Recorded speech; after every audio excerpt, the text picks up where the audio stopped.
Friends, Hindi recorded channel में आप सभी का स्वागत है। दोस्तों, एक या अधिक वर्णों से बनी हुई स्वतंत्र और सार्थक समूह को हम शब्द कहते हैं।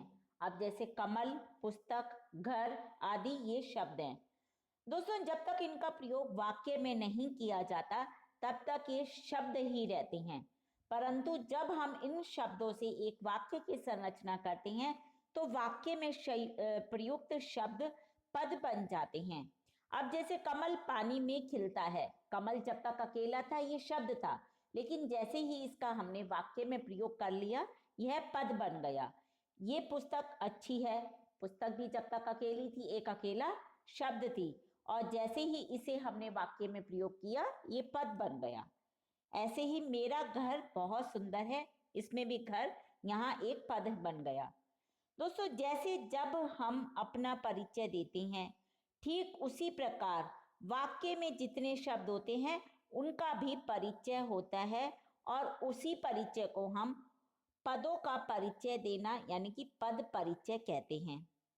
पद परिचय में हम वाक्य में प्रयुक्त पूछे गए शब्द की स्थिति, उसका लिंग यानी कि वो शब्द स्त्रीलिंग है या पुल्लिंग है, वचन, एक वचन, द्विवचन या बहुवचन, या फिर उसका कारक, अन्य आदि तथा अन्य पदों के साथ उसका संबंध बताते हैं। लेकिन पद परिचय बताने के लिए जरूरी है कि हमें संज्ञा, विशेषण, क्रिया, सर्वनाम, अवयव आदि की भली भांति जानकारी हो। मतलब हम जानते हों कि संज्ञा किसे कहते हैं, उसके कितने भेद होते हैं। इसी प्रकार सर्वनाम, विशेषण, क्रिया, अवयव, इन सब की हमें विस्तार पूर्वक जानकारी होना जरूरी है। यदि जब हमें इनकी जानकारी होगी तो हमें पद परिचय करने में कोई भी कठिनाई नहीं आएगी। तो दोस्तों, आज के अध्याय में हम पद परिचय पर चर्चा करेंगे, और सबसे पहले हम शब्द, पद और पद परिचय इनकी परिभाषा जानेंगे। फिर हम पद कितने प्रकार के होते हैं उस पर चर्चा करेंगे। साथ ही हम पद परिचय आसानी से कैसे पहचान सकते हैं इसकी उदाहरण सहित चर्चा करेंगे, और कोशिश करेंगे कि आसान शब्दों में पद परिचय को हम समझ सके। तो चलिए दोस्तों, शुरू करते हैं अपना आज का अध्याय पद परिचय, और सबसे पहले शब्द की परिभाषा जानते हैं। दोस्तों, वर्ण हम जानते हैं क, ख, ग, ये सब वर्ण होते हैं। एक या अधिक वर्णों से बने हुए स्वतंत्र और सार्थक समूह को हम शब्द कहते हैं, जैसे गंगा, कमल, किताब आदि। और पद, जब तक शब्द का प्रयोग वाक्य में नहीं किया जाता वे शब्द कहलाते हैं, परंतु जैसे ही उनका प्रयोग वाक्यों में होता है तो वे पद बन जाते हैं। वाक्य में प्रयुक्त शब्द पद कहलाते हैं। जैसे गंगा भारत की महत्वपूर्ण नदी है, यहाँ गंगा एक पद है। पद परिचय, जैसे हम अपना परिचय देते हैं ठीक उसी प्रकार एक वाक्य में जितने शब्द होते हैं उनका भी परिचय हुआ करता है। वाक्य में प्रयुक्त प्रत्येक सार्थक शब्द को पद कहते हैं, और उन शब्दों के व्याकरणिक परिचय को हम पद परिचय, पद व्याख्या या पदान्वय कहते हैं। व्याकरणिक परिचय क्या होता है? इससे तात्पर्य है वाक्य में उस पद की स्थिति बताना, उसका लिंग, वचन, कारक तथा अन्य पदों के साथ संबंध बताना, जिस पद के लिए हमें जिस पद का परिचय देना हो। जैसे राजेश ने रमेश को पुस्तक दी। अब यहाँ राजेश क्या है? दोस्तों, राजेश एक नाम है, यानी कि ये संज्ञा है, और इस राजेश से हमें पता चल रहा है कि वो एक व्यक्तिवाचक है, यानी कि उसे वो पता चला है कि वो व्यक्ति है। साथ ही साथ हमें इसका लिंग बताना है। राजेश पुल्लिंग है और वचन हुआ इसका एक वचन। अब इसमें है ने के साथ कर्ता कारक है, और दी के साथ क्या है? द्विकर्मक क्रिया। और रमेश वही संज्ञा है, व्यक्तिवाचक, पुल्लिंग, एक वचन, और कर्म कारक यानी कि कर्म को करने वाला। पुस्तक संज्ञा है, और इससे हमें पता चला वो पुस्तक है कि जातिवाचक है और स्त्रीलिंग है, एक वचन है और कर्म कारक है। दोस्तों, पद 5 प्रकार के होते हैं: संज्ञा, सर्वनाम, विशेषण, क्रिया, अव्यय। इन सभी पदों का परिचय देते समय हमें कुछ बातों का ध्यान रखना होगा।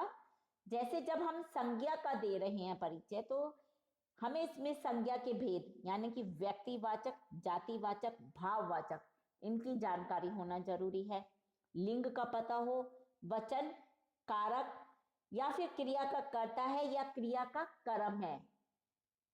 अब सर्वनाम, सर्वनाम के भी भेद, पुरुषवाचक, निश्चयवाचक, अनिश्चयवाचक, प्रश्नवाचक, संबंधवाचक, निजवाचक, ये सर्वनाम के भेद है। इसके अलावा हमें लिंग, वचन, कारक, क्रिया का कर्ता या क्रिया का कर्म क्या है शब्द, उसका परिचय, उसके बारे में हमें बताना होगा। विशेषण के भेद, गुणवाचक, संख्यावाचक, सार्वनामिक, परिमाणवाचक, ये है विशेषण के भेद। अब हम विशेषण की अवस्था यानी कि मूल अवस्था है या उत्तरावस्था है या उत्तम अवस्था है, इसके बारे में हमें बताना होगा। साथ ही साथ फिर लिंग, वचन और उसका क्या विशेष्य है ये भी हमें बताना होगा। क्रिया, क्रिया के भेद, लिंग, वचन, पुरुष, धातु, काल, वाच्य, क्रिया का कर्ता कौन है और क्रिया का कर्म कौन है, इसमें हमें ये बताना होगा। अव्यय, क्रिया विशेषण भेद, उपभेद बताने होंगे, विशेष्य और क्रिया का क्या निर्देश है ये बताना होगा। अब दोस्तों ये तो हम जान गए संज्ञा, सर्वनाम, क्रिया, अवयव, विशेषण के बारे में कि इनके कितने भेद होते हैं, क्या हमें बताना है। अब पद परिचय कैसे पहचानते हैं, सबसे पहले इसके बारे में जानते हैं। सबसे पहले संज्ञा, सर्वनाम, विशेषण, क्रिया, क्रिया विशेषण, अवधारक जिसे हम निपात भी कहते हैं, संबंध बोधक, समुच्चय बोधक, विस्मय आदि बोधक आदि के बारे में जानकारी होना बहुत जरूरी है। अब हम जानते हैं कि हम शब्दों, जो हमारा वाक्य है उसमें जब हमें किसी पद का परिचय देना है तो हम उसे कैसे पहचानेंगे, उसके बारे में हम जानते हैं। अब दोस्तों अगर शब्द किसी व्यक्ति, वस्तु, प्राणी, पक्षी, भाव, जाति के बारे में आपको बताता है तो वह शब्द संज्ञा है। और अगर शब्द किसी संज्ञा के स्थान पर शब्द का प्रयोग, जैसे मेरा, मैं, तुम्हारा, तुम, आपका, उस, वह आदि ये शब्द आते हैं उसमें, तो वह शब्द सर्वनाम है। अगर शब्द किसी वस्तु, स्थान, पशु आदि, पशु पक्षी आदि की हमें विशेषता बताते हैं, यानी कि वे सुंदर है, लंबे हैं, चौड़े हैं, डरावने हैं, यानी ये सब बताते हैं, तो वे शब्द विशेषण शब्द कहलाएंगे। अगर शब्द वाक्य में जो क्रिया है, जो कार्य हो रहा है, उसकी विशेषता बताता है तो वह क्रिया विशेषण शब्द होते हैं। जैसे क्रिया कब हो रही है, कल, परसों, आज, अभी, दिन भर, कब हो रही है, यदि हमें ये बताते हैं, या फिर क्रिया कैसे हो रही है, चुपचाप हो रही है, तेजी से हो रही है, जिस तरह से भी क्रिया हो रही है, या क्रिया कितनी मात्रा में हो रही है, यानी कि जो कार्य है वो कम मात्रा में हो रहा है, ज्यादा मात्रा में हो रहा है या पर्याप्त मात्रा में हो रहा है।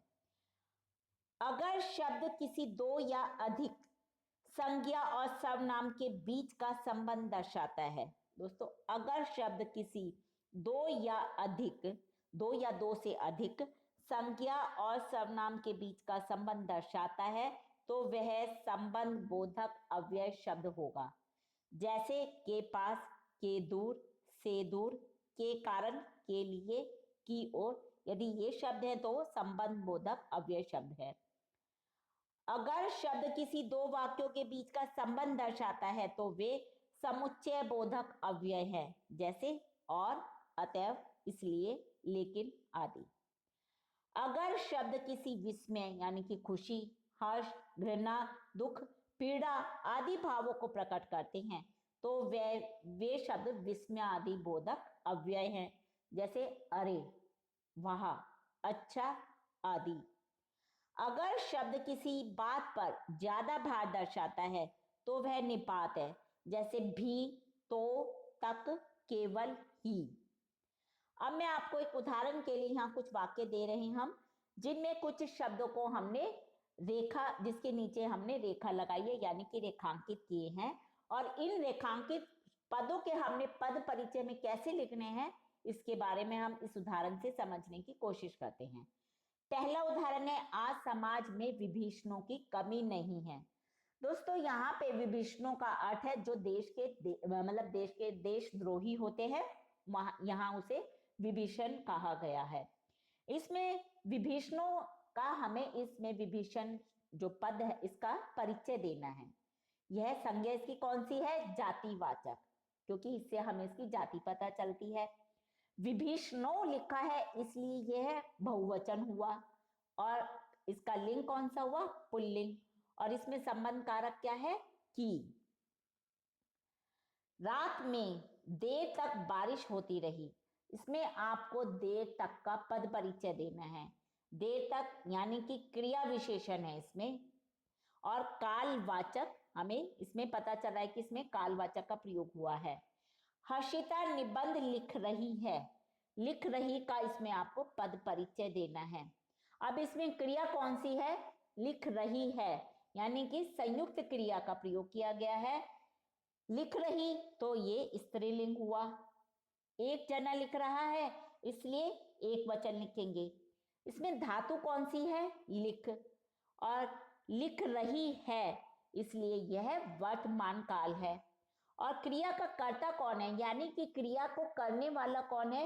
वो है हर्षिता, क्योंकि हर्षिता निबंध लिख रही है। और क्रिया का कर्म क्या है? कर्म है निबंध, यानी कि हर्षिता को क्या काम करना है? निबंध लिखना है। इस पुस्तक में अनेक पृष्ठ है, इसमें आपको अनेक का पद परिचय देना है। अनेक विशेषण है और विशेषण में कौन सा इसका वो है? अनिश्चित संख्या वाचक, यानी कि हमें नहीं पता कितने पृष्ठ हैं पुस्तक में, और इसलिए यह बहुवचन है। साथ ही साथ ये पुल्लिंग है और इसमें विशेष्य आप क्या बताएंगे? पृष्ठ। गांधी जी आजीवन मानवता की सेवा करते रहे, इसमें आजीवन का आपको पद परिचय देना है। यह है क्रिया विशेषण, यानी कि इससे हमें पता चलता है कालवाचक आजीवन, पूरी जिंदगी। दोस्तों ये हमने जाना हम पदों का परिचय किस प्रकार पहचानेंगे। अगले अध्याय में हम इसी पर चर्चा करेंगे और अलग अलग जैसे संज्ञा, सर्वनाम और क्रिया, अव्यय, इन सब के बारे में विस्तार पूर्वक जानेंगे कि यदि इसमें संज्ञा है तो किस प्रकार उसको पहचानना है। इस सब के विषय में हम अपने अगले अध्याय में विस्तार पूर्वक चर्चा करेंगे। साथ ही साथ और भी इसके उदाहरण और पद परिचय से संबंधित प्रश्न जो कि एग्जाम में परीक्षा के दौरान पूछे जाएंगे, उनको भी हम आगे के अध्यायों में जानेंगे और उस पर विस्तार पूर्वक चर्चा करेंगे। उसके लिए दोस्तों आपको मेरे इस चैनल को लाइक और सब्सक्राइब करना होगा। साथ ही साथ हिंदी भाषा के और भी महत्वपूर्ण विषयों पर हम आगे के अध्यायों में चर्चा करते रहेंगे। धन्यवाद दोस्तों, आपका दिन शुभ हो।